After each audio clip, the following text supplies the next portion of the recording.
I'm JT. Welcome to my corner of the world. Today we're making pea soup, Hungarian pea soup. This is the way that I make Hungarian pea soup.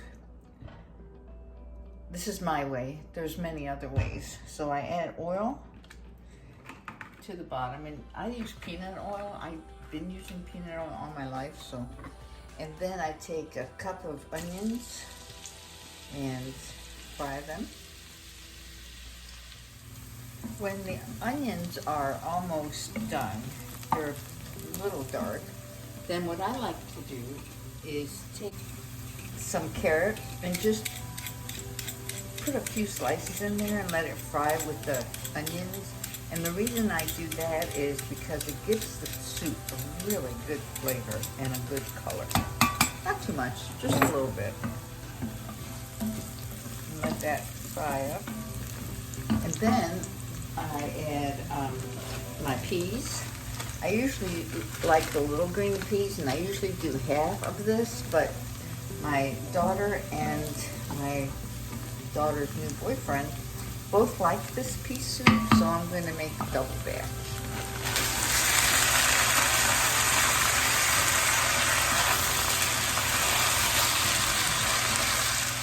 And the reason I do this is because the peas are frozen, and I'm just thawing them out a little bit. And then I add my cold water. Alright, so we're going to let this cook a few minutes. And I like to add half the parsley in because it gives it good flavor. And then the other half when it's almost done. And I don't like these long, hard pieces. I don't have vegeta at home, so I'm going to add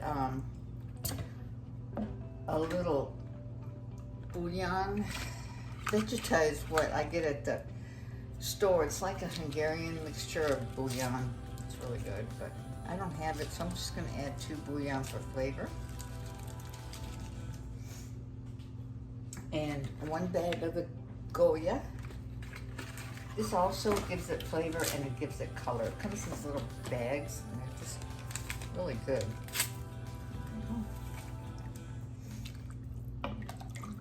And so we're going to let that cook a little longer, or cook until the peas are almost done, and we'll come back.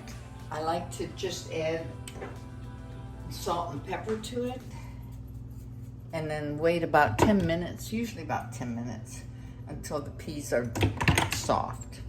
All right. It's coming along just fine. Don't overboil it, kind of simmer it. And I don't normally do this, but I'm adding thinly sliced carrots to it. And I slice them thin so that they will cook at the same time the peas cook. The only reason I do that is just to give it a little flavor and a little color. Look how pretty that is so far. Yay! When the peas are almost done, I like to add a tablespoon and a half of sugar. And it's really up to your taste. When the peas and the carrots are almost done, we've got 2 more steps to go. This step here is called rantash. I'm not really sure how you say it in English. I don't know. All I know is this is how I do it. I warm up some oil. And I don't like my soup real thick, so I add about 1 tablespoon of flour. You can add more if you like it thicker, or less if you don't like it thick at all. This also gives it some flavor. So you warm up the oil, and you put your flour in. So this is called rantash, and if anybody wants to give me the English version of it, that'd be great. Once it starts bubbling like that, I put paprika in there. And you don't fry it too long because you don't want your flour to burn. But this gives it a little like country taste.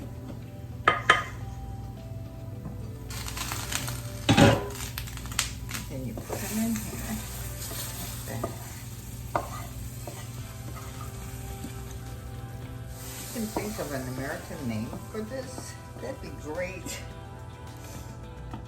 It's like a little thickening agent. Gives a little flavor. All right, we got one more step to go. This step is the dumplings. So I mixed up 2 eggs, like that. I take flour and I put flour in until I like the consistency. A lot of people will add water to this, but I don't like to add water because it makes it too gummy. And some salt. Salt always works. Salt always gives it a good flavor. Sometimes I forget salt because I like to over salt everything. So I try to hold back and then I forget. All right. And I like to use this little cutting board.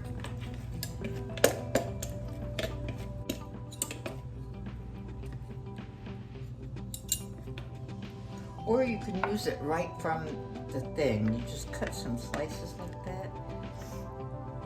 And warm up your spoon. I use this little cutting board and I usually just put it in like this. The noodles cook just a little bit. All right, and the last thing I do is sprinkle some fresh parsley in there.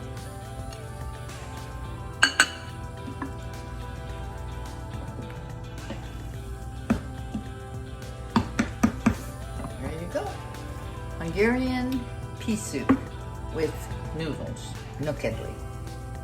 Thanks for coming today. Bye-bye.